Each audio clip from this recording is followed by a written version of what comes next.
Olá pessoal, tudo bem? Vamos continuar aqui com os nossos casos clínicos. Vamos para o caso clínico número 3. Nesse caso a gente vai falar um pouquinho sobre transtorno depressivo maior, tá?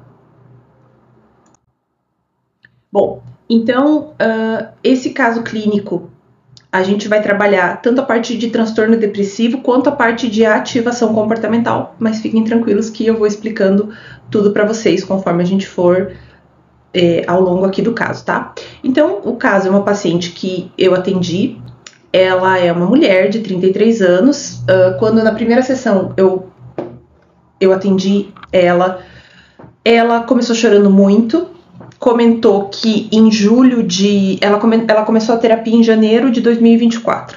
Em julho de 2023, ela encontrou conversas do marido dela com outra mulher.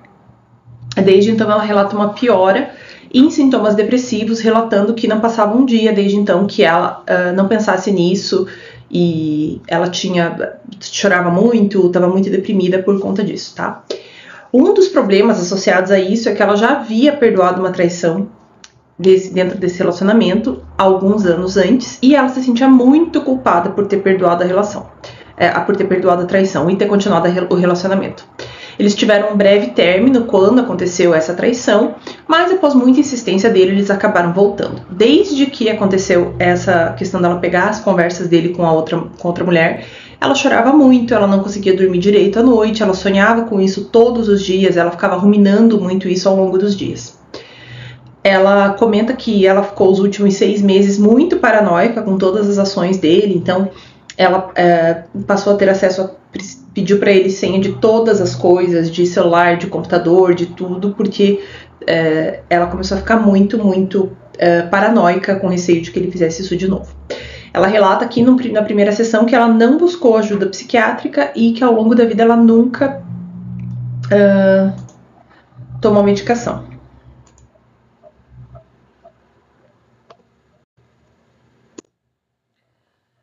Ela possui uma retocolite ulcerativa, que é uma doença autoimune e que gera várias limitações alimentares. Ela comenta que, devido a essa situação, o quadro dela teve uma piora significativa devido ao estresse que ela estava vivendo nos últimos meses. Ela também relatou episódios de ansiedade intensa, né, com muitos sintomas físicos, né, de ansiedade. E ela relatou também nessa primeira sessão muitos pensamentos ansiosos e depressivos. Ela é formada em Direito, estuda 5 anos para concursos, não trabalha, e isso é uma coisa que também faz com que ela tivesse diversos pensamentos disfuncionais sobre ela mesma, né? Então os pais dela também são servidores públicos, ela sempre teve vontade de ser, mas há mais ou menos 1 ano, então antes de acontecer essa situação com o marido dela, ela estava experimentando dificuldades para estudar e pensamentos de que ela era incapaz de passar em uma prova.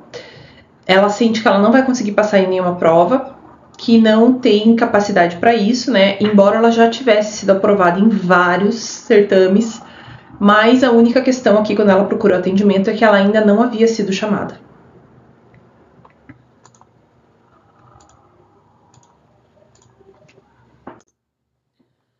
Ela é filha única, ela tem relata que ela tem um relacionamento muito bom com os pais. E mais de cerca de 1 ano também o pai dela recebeu um diagnóstico de Parkinson, o que também deixou ela triste e preocupada. Segundo ela vinha se sentindo feia, um lixo e horrível. Ela comentou comigo também que há mais de 1 ano ela estava em um ciclo de altos e baixos, com pensamento muito negativos sobre si mesma, e que a traição piorou esse quadro.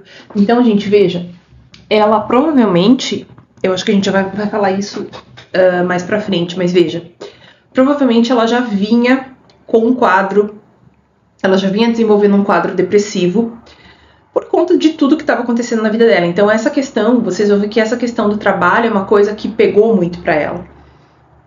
Então tem a questão do trabalho, dela não estar trabalhando, a questão dela não conseguir estudar, e isso foi gerando uma série de pensamentos muito negativos sobre ela mesma, e ela foi entrando em um estado mais depressivo. Além disso, teve essa situação do pai também, que teve diagnóstico de Parkinson, que foi uma coisa muito difícil para ela, e aí, para piorar tudo de vez, a gota d'água, assim, para ela, foi essa questão dela pegar as mensagens do marido ali conversando com outra mulher. isso, assim, acabou com o humor dela, com como ela estava se sentindo. Foi a gota d'água mesmo ali. Então, a partir desse momento, a partir do momento que aconteceu isso, ela não conseguiu mais segurar. E todos esses sintomas, assim, que eu acho que ela até conseguia segurar um pouco e dar conta, degringolou total, tá? Então, desde que aconteceu essa situação das mensagens, ela tinha tido muita dificuldade de se concentrar nos estudos e mesmo de fazer atividades básicas de casa. E também o que gerava um ciclo em que ela se sentia culpada porque ela não conseguia se concentrar para estudar. Os pensamentos que ela relatou, ao longo aqui das sessões de avaliação, né? Então, eu estou sozinha, eu tenho 33 anos, nunca mais vou ficar com ninguém.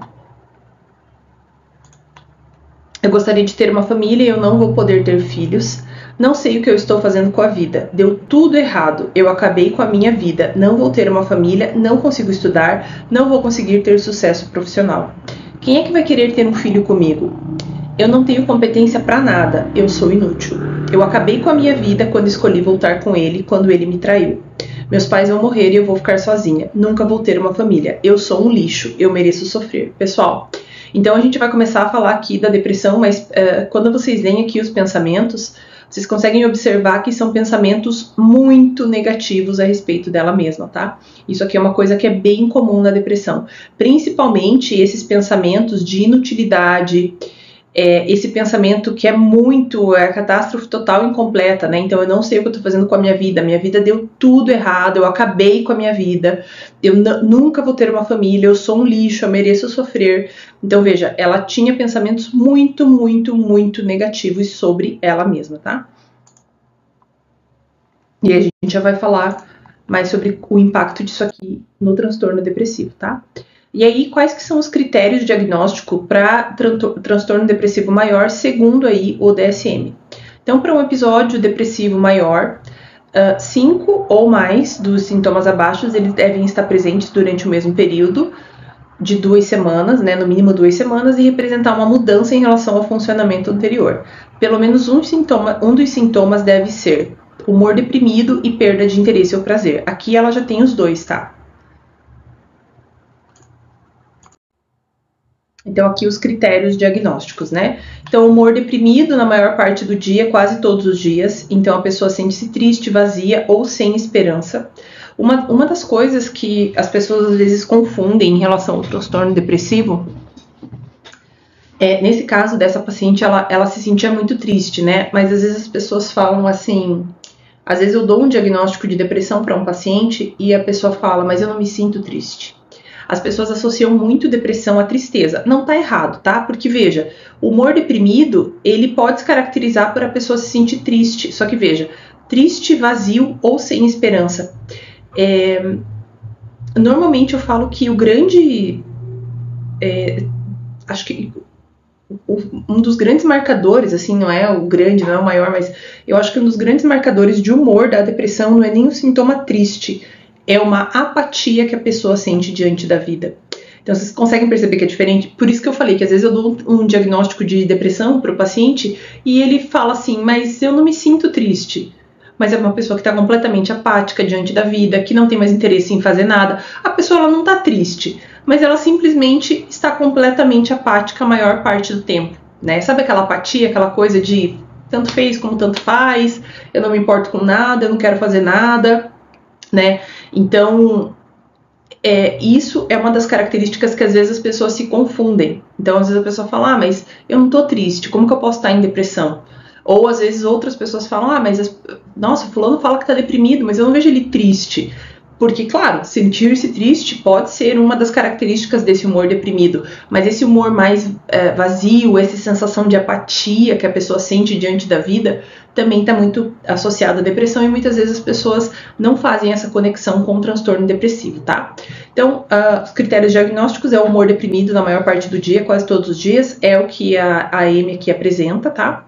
Diminuição acentuada do interesse ou prazer em todas ou quase todas as atividades, na maior parte do dia, quase todos os dias. Então, a pessoa ela deixa de ter interesse, de ter prazer em coisas que antes ela tinha. Então, às vezes, é uma pessoa que gostava muito de ir para academia. De repente, aquela pessoa não gosta mais. Às vezes, ela até continua indo, mas ela fala... eu vou porque eu tenho que ir, mas eu não sinto prazer nenhum fazendo aquilo. Era uma pessoa que gostava muito de ir no cinema, de repente ela nem vai mais porque ela não sente mais vontade, ela gostava de sair com os amigos, ela não quer mais sair porque ela não tem mais interesse naquilo, ela não sente mais prazer. Então, esse aqui também é um marcador bem importante da depressão, tá? Essa diminuição acentuada do interesse e do prazer em coisas que antes a pessoa gostava muito de fazer. Também é uma coisa que acontece com ela, tá? Um outro sintoma é a perda ou um ganho significativo de peso sem estar em dieta ou alteração do apetite quase todos os dias. Então, a pessoa, ou ela tem uma perda de peso muito brusca, perde muito peso, porque ela, às vezes até essa questão do interesse, ela perde interesse em se alimentar, ela perde prazer na comida, ou ela tem um ganho significativo de peso, porque como ela tem essa sensação de apatia, de tristeza todos os dias, muitas vezes ela acaba buscando alguma coisa que dê um pouco de prazer para ela, e essa coisa muitas vezes acaba sendo a comida, tá? Então, aqui também acontece, não aconteceu com essa paciente em específico, tá?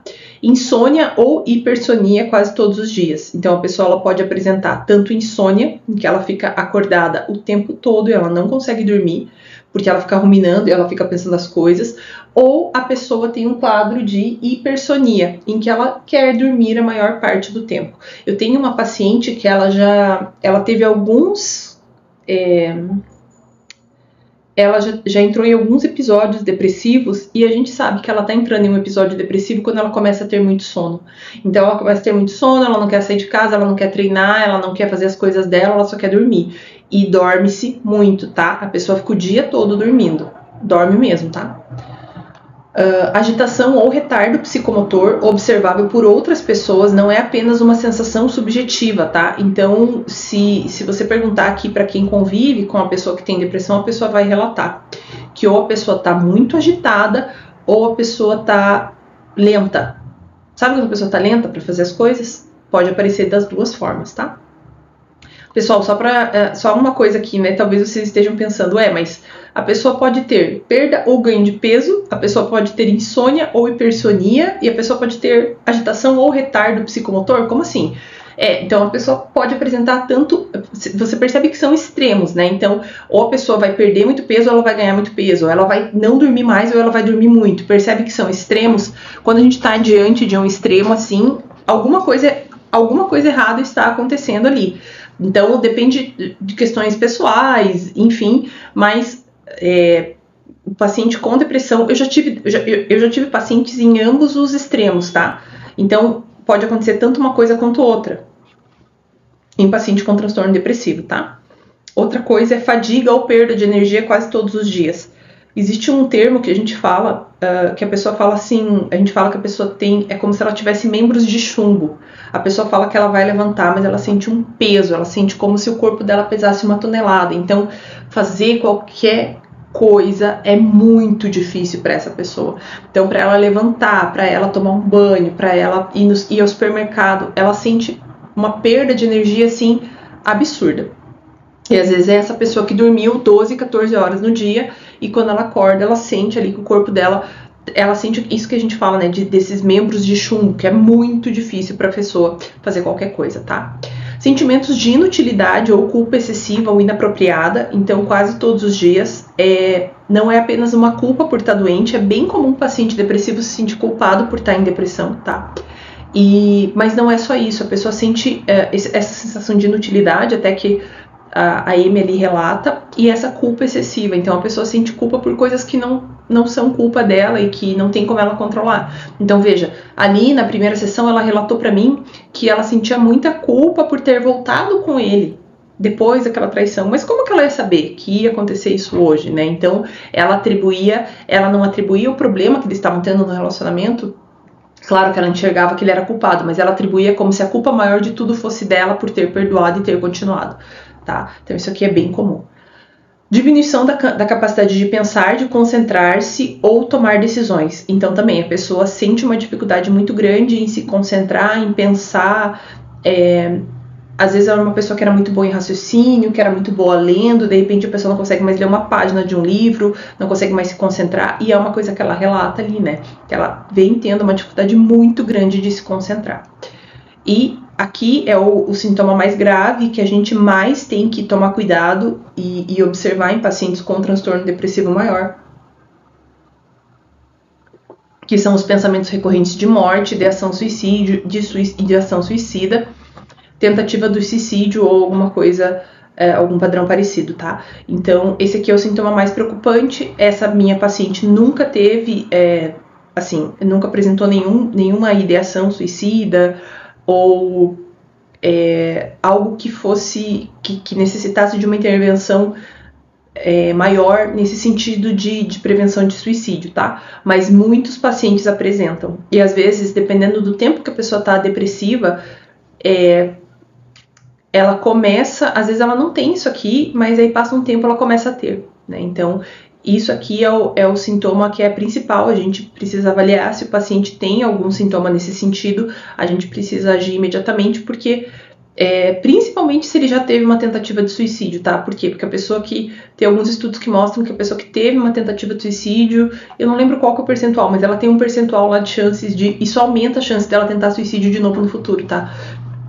Então, quando a gente está diante de um paciente que já teve uma tentativa de suicídio, tá? De novo em um episódio depressivo, a gente tem que tomar muito cuidado e prestar bastante atenção, mas quando o paciente tem aqui muito pensamento de morte e ideação suicida, vocês percebem que a gente fala que o suicídio ele não acontece do dia para a noite. Às vezes, para quem está de fora, pode parecer, mas para a pessoa que está naquele sofrimento, não é uma coisa que acontece do dia para a noite, porque a pessoa começa a ter esses pensamentos de morte, né? Ela começa a pensar que de repente se ela morresse ia ser melhor, que o mundo ia ficar melhor se ela morresse, que a família dela ia ficar melhor, e aí ela começa a ideação, né? Então ela começa a imaginar como que seria isso, ela começa a planejar, e aí ela pode chegar a uma tentativa aqui de suicídio. Então, isso aqui é o principal sintoma e que normalmente a gente investiga e dá mais atenção para evitar e para auxiliar o paciente, tirar o paciente ajudar o paciente a sair de alguma forma desse tipo de pensamento aqui, tá? Bom, então, requisitos adicionais aqui que a gente tem, segundo o DSM, para diagnóstico. Então, causa sofrimento clinicamente significativo ou prejuízo no funcionamento social, ocupacional ou em áreas importantes. Então, a pessoa relata esse sofrimento para você, né? Como no caso ali dessa minha paciente, né? Então, além de todo o sofrimento que ela trazia, ela relatava esse prejuízo na questão de estudar, prejuízo no funcionamento social. Depois vocês vão ver que tem um ponto ali em que ela não quer mais sair, ela não queria mais fazer as coisas. Então, tudo isso foi ficando prejudicado, tá? Um requisito adicional aqui que a gente tem para o diagnóstico é que esse quadro ele não é decorrente dos efeitos fisiológicos de uma substância ou condição médica.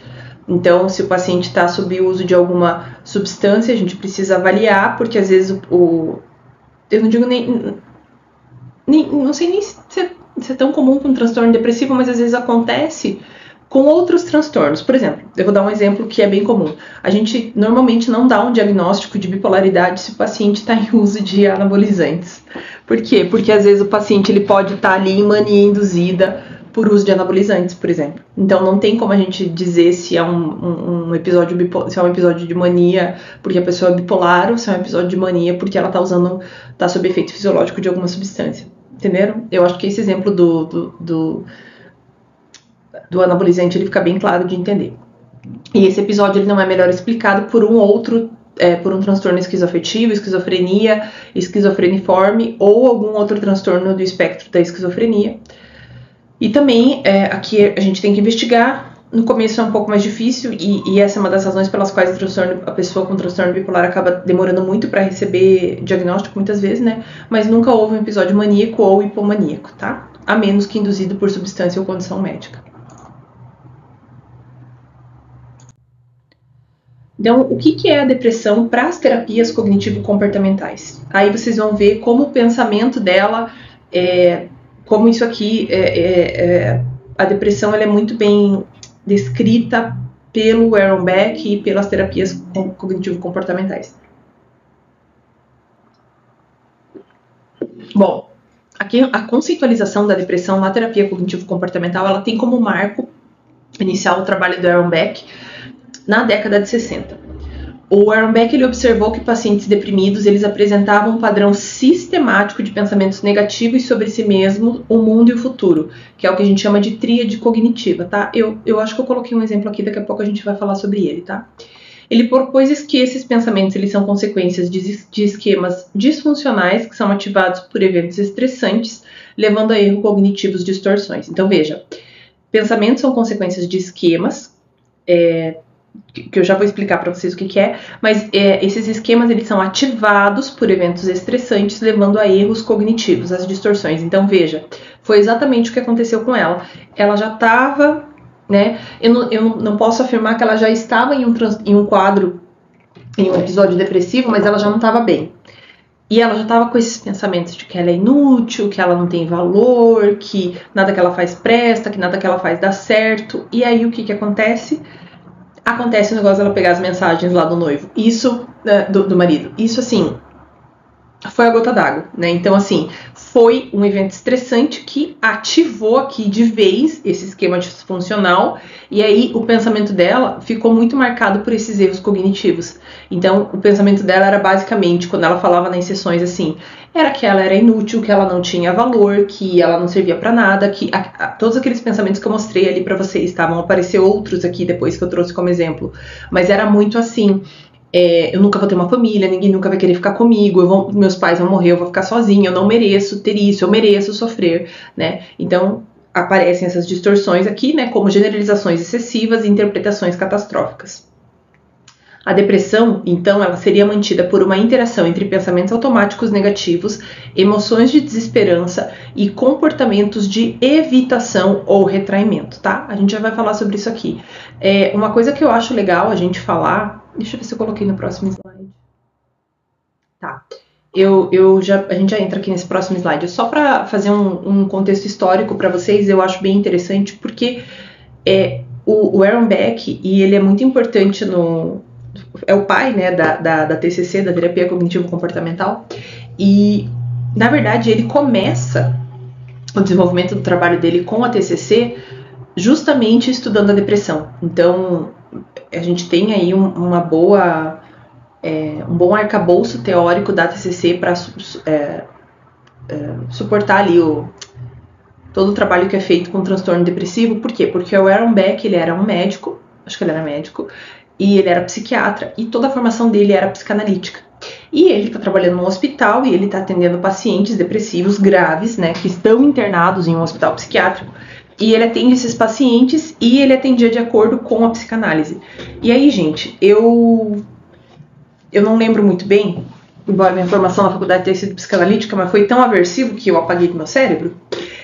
Mas assim, o que o Aaron Beck fala aqui, o que ele começou a perceber? Que que a psicanálise... Se eu estiver falando algum erro aqui, vocês relevem, tá? Mas o que ele começou a perceber? Ele começou a perceber que a psicanálise falava que o paciente depressivo, eu não lembro que ele odiava a si mesmo, que era isso que mantinha a depressão, porque eu não lembro se preconceito para psicanálise, aí tem aquelas coisas meio malucas que a pessoa gosta de estar em sofrimento. Eu não lembro. Mas assim,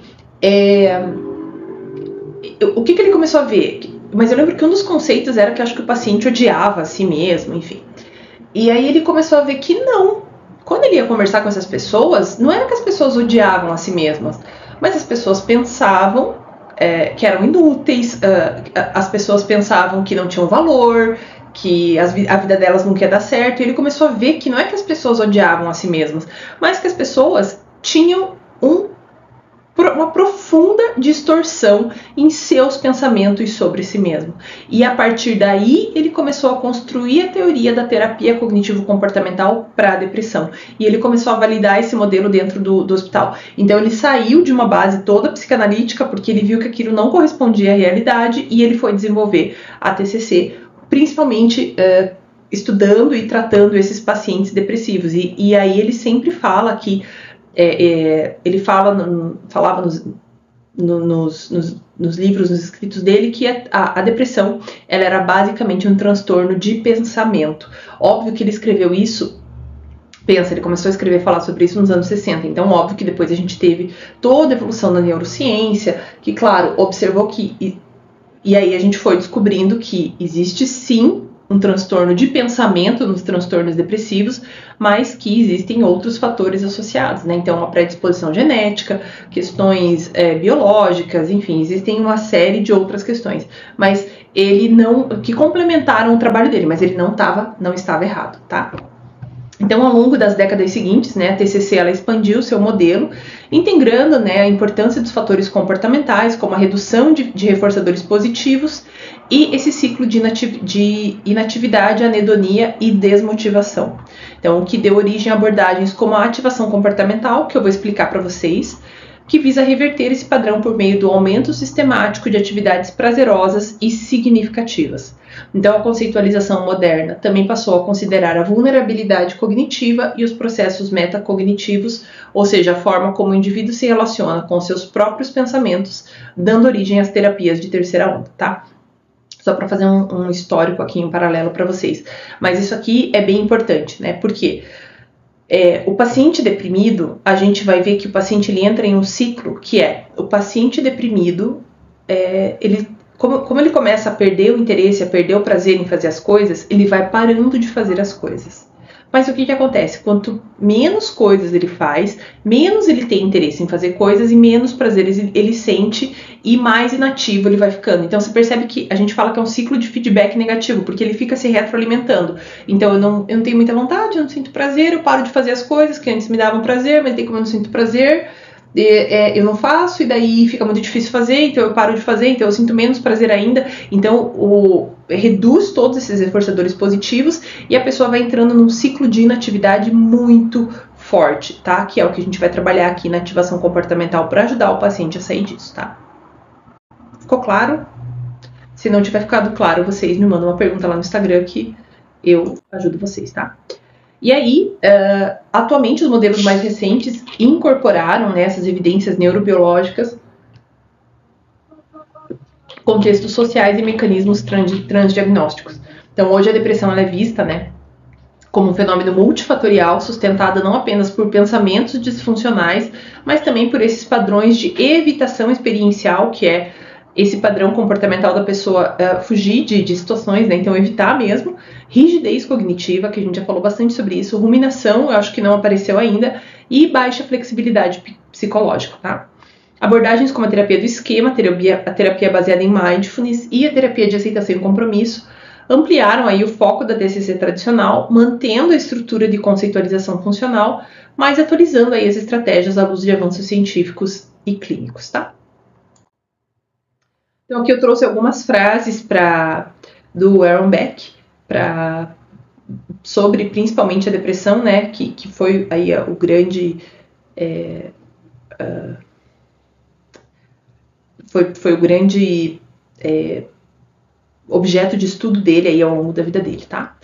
E ele faleceu, eu acho que tem 2 anos, eu acho que ele faleceu com 99 ou com 100 anos. Enfim, ele faleceu bem velhinho e ele foi muito produtivo e ativo dentro da psicologia e até quase o falecimento dele, tá? Então, não são os acontecimentos em si que perturbam as pessoas, mas a maneira como as pessoas o interpretam. O paciente deprimido, ele acredita que ele é inadequado e que todas as suas experiências confirmam essa crença. Então, é aquilo que eu já falei para vocês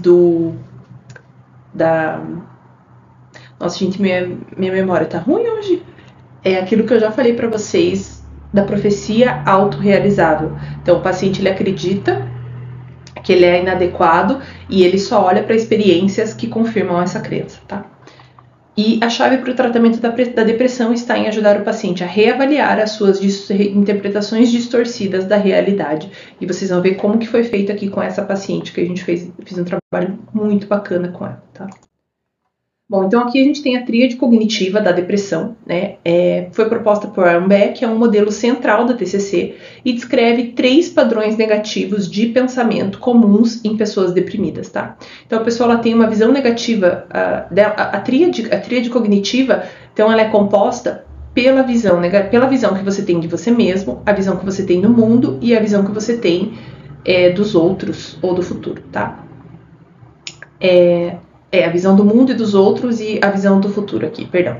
Então, aqui, quais pensamentos que aparecem na visão negativa de si mesmo? Então, eu sou um fracasso, eu não sou bom o suficiente, ninguém se importa comigo. Então, a pessoa vê ela mesma de uma forma muito negativa. Ela tem uma visão negativa do mundo também e das outras pessoas. Então, as pessoas são cruéis, nada nunca dá certo e a vida é injusta. Vocês já conseguem pensar aqui na primeira sessão do que a minha paciente trouxe, os pensamentos que ela tinha, né? E você vê que os pensamentos, eles são exatamente os mesmos, né? Então, a pessoa fala, eu sou um fracasso, nada dá certo, né? Aqui é a visão negativa do futuro, né? Nunca vou melhorar, nada vai mudar na minha vida. Então, e o que é a ativação comportamental dentro da TCC, tá?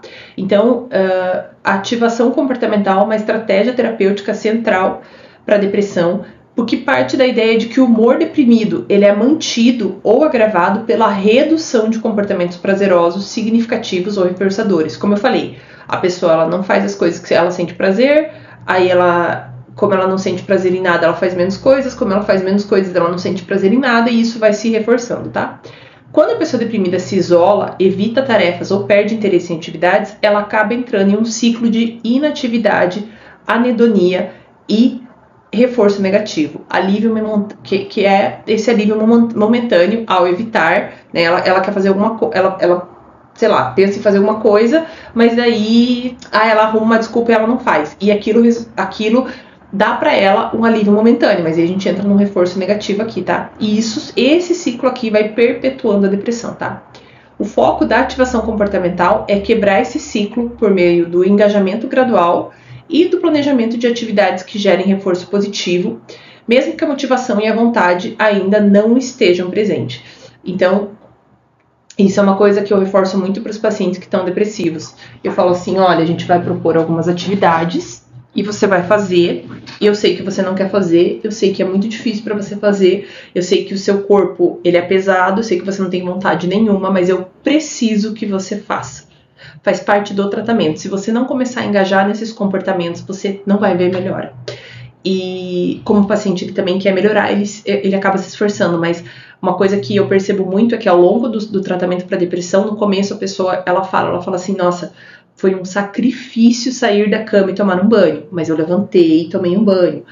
Foi um sacrifício, e aí eu vou fazendo, vocês vão ver, depois eu vou explicar aqui como que funciona, mas isso é feito de forma gradual, né? Então é óbvio, você não vai pedir para um paciente que está super deprimido e não consegue fazer muita coisa, correr uma maratona, né? Mas assim, então, o que a pessoa está muito deprimida, ela está na cama, ela não sai há muitos dias de casa, então a primeira tarefa não é nem sair de casa, a primeira tarefa é, bom, você acha que você pode, amanhã você pode levantar e tomar um banho?